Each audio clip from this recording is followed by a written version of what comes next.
Bom dia, graça e paz. Sejam todos bem-vindos. Esse é o devocional da Igreja Verbo da Vida, aqui em Senhor do Bonfim.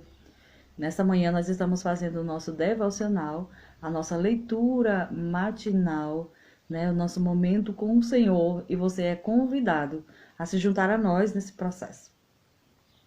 Certo? Nós estamos hoje fazendo a leitura de terceiro capítulo da primeira carta de João.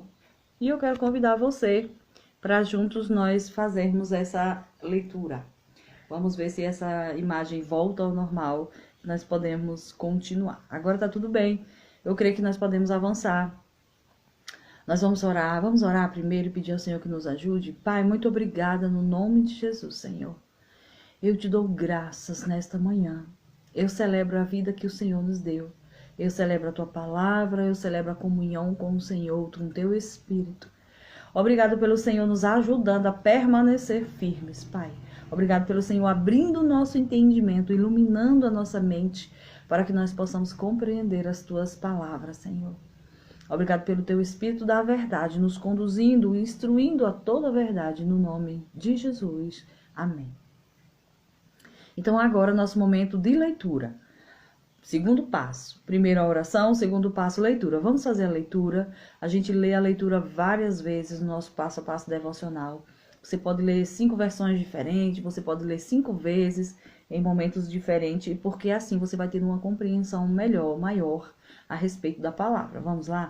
O capítulo 3 da primeira carta de João. João está nos escrevendo, falando conosco a respeito das heresias, das falsas, né? Ele está dizendo, na verdade, está dando ênfase ao cristianismo autêntico. O cristianismo de Cristo, da Bíblia, né? Não de um Cristo que eu gosto, que eu quero, que eu criei, que eu imaginei, mas o Jesus Cristo da Bíblia, aquele que está nos evangelhos. Então, algumas pessoas estavam procurando distorcer isso, querendo adequar e João escreve para a gente tomar cuidado com isso. Bom dia, sejam bem-vindos vocês que estão chegando. Eu estou fazendo a leitura do capítulo 3. Vamos lá? Nós vamos começar. Diz assim, ó. Vejam como é grande o amor do nosso Pai, pois Ele permite sermos chamados filhos de Deus, o que realmente somos.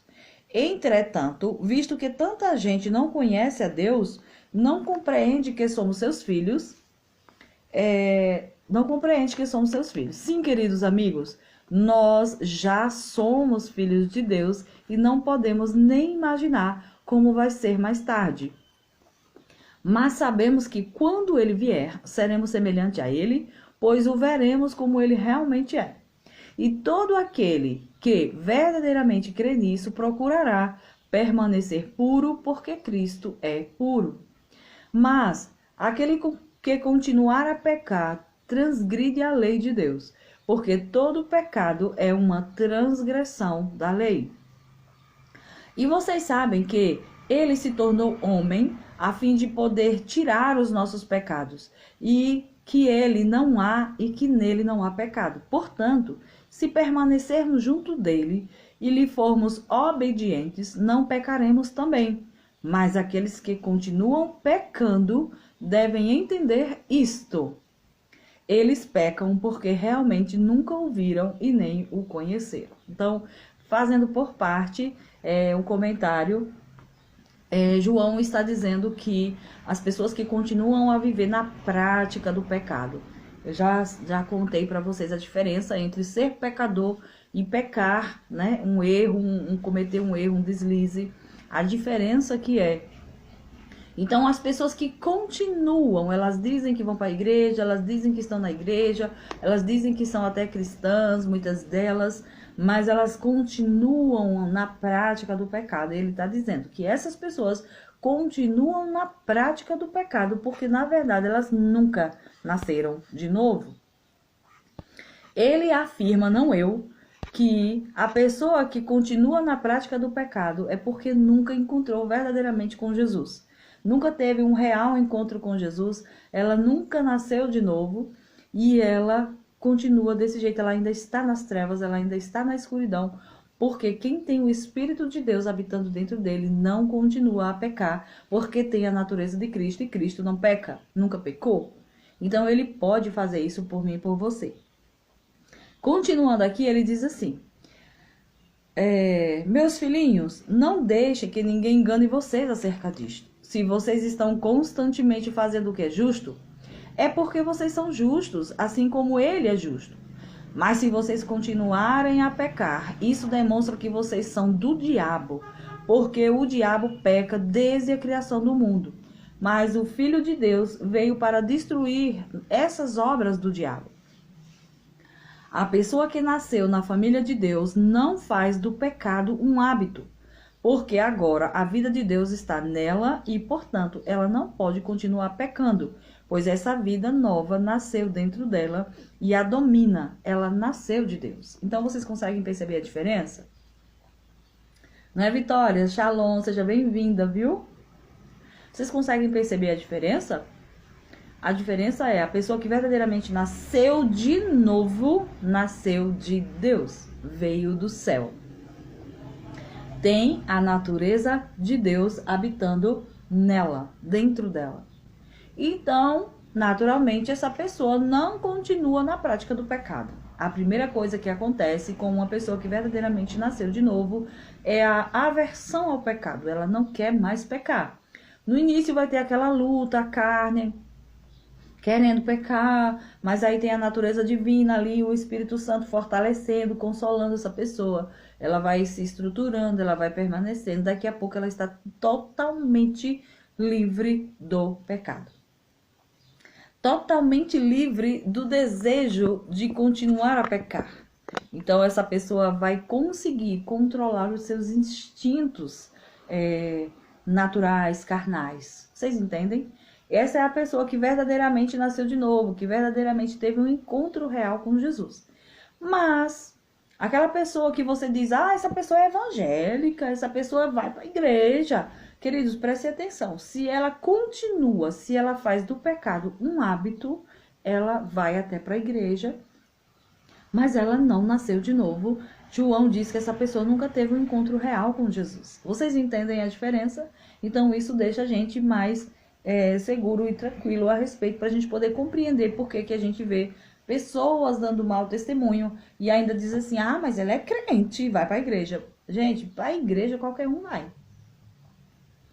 Agora, ter um encontro ou deixar o Senhor Jesus mudar a sua vida, aí é para aqueles que tiveram um encontro real, que abriram o coração, que entenderam que precisavam de salvação e nasceram de novo, né? Então, vamos lá. Ele diz assim aqui, assim, agora nós podemos saber quem são os filhos de Deus e quem são os filhos do diabo. Todo aquele que não faz o que é certo e não ama a seu irmão mostra que não é filho de Deus. Porque a mensagem enviada a nós desde o princípio é que devemos amar uns aos outros. Não devemos ser como Caim, que era do maligno e matou a seu irmão. Por que ele o matou? Porque Caim estava praticando o mal e sabia que o seu irmão praticava o bem. Portanto, não se admirem, queridos amigos, se o mundo odiar vocês.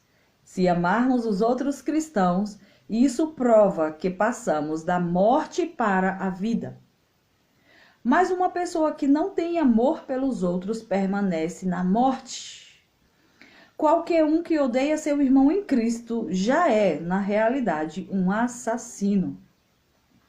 E vocês sabem que nenhum assassino tem a vida eterna dentro de si. Forte, né?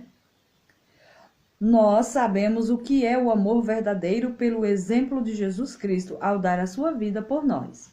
E, portanto, nós devemos dar a nossa vida pelos nossos irmãos em Cristo.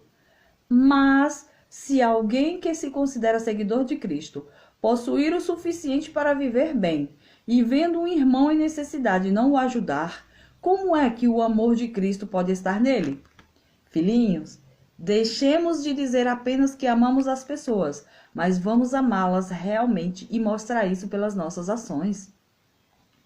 Então, saberemos que de toda certeza pelas nossas ações que estamos do lado de Deus, e a nossa consciência estará limpa. Mas se a nossa consciência estiver pesada e sentimos que fizemos o mal, o Senhor é maior do que a nossa consciência e sabe tudo quanto fizemos. No entanto, meus queridos amigos, se a nossa consciência estiver limpa, podemos ir ao Senhor com segurança e confiança e receber tudo que pedimos, porque estamos obedecendo a Ele e fazendo as coisas que lhe agradam. E é isto que Deus diz de nós, e é isto que Deus diz que nós devemos fazer. Crer no nome do Senhor Jesus, seu Filho, e amar uns aos outros, como Ele nos mandou fazer. Aqueles que obedecem aos seus mandamentos, esses estão vivendo em Deus, e Deus nele. Sabemos que isso é verdade, porque o Espírito Santo que Ele nos deu confirma isso. Então, olha só. Qual é o parâmetro para eu saber se uma pessoa é de Deus e se uma pessoa não é de Deus? Se uma pessoa não é de Deus, ela é do diabo. Só tem esses dois donos das pessoas. Jesus, as pessoas, foi Deus que fez, mas como elas decidiram viver para elas mesmas, aí o diabo enganou elas e levou elas para outro caminho. Então hoje, nós podemos ver, se eu digo que sou cristão, mas eu odeio meu irmão, eu não vou para aquele lugar, eu não odeio o crente. Ou então, ele diz assim, eu tenho ampla suficiência, mas eu vejo meus irmãos passando por necessidade. Os outros cristãos, e eu não ajudo, tendo como. Então, isso prova que você não é cristão, que você não ama, porque as nossas ações, elas precisam ser uma testemunha daquilo que nós falamos. Então, irmãos, olha só. Quantas instruções maravilhosas João traz para nós. Agora ele fala assim, se a sua consciência te traz a lembrança de que você errou e você é cristão, você pode chegar e se arrepender, pedir perdão ao Senhor, mudar, confessar os seus pecados diante do Senhor e Ele vai te perdoar. O sangue de Jesus, o sacrifício é maior do que a nossa consciência de erro. E isso para quem é verdadeiramente nascido de novo. Mas quem não é nascido de novo não tem essa possibilidade. Por mais que ele se entristeça porque errou, aquilo vai ser um remorso. Isso não vai mudar nada na vida dessa pessoa. Mas quem é verdadeiramente nascido de novo, quando tem esse entendimento, nossa, eu errei, eu pequei, essa tristeza dessa consciência não traz condenação, mas traz uma tristeza segundo Deus que leva ao arrependimento e à mudança de atitude. Então nós estamos avançando naquilo que Deus tem para nós. Que Deus está nos tratando, nos conduzindo ao aperfeiçoamento. E eu e você fazemos parte disso. O vídeo está pausado,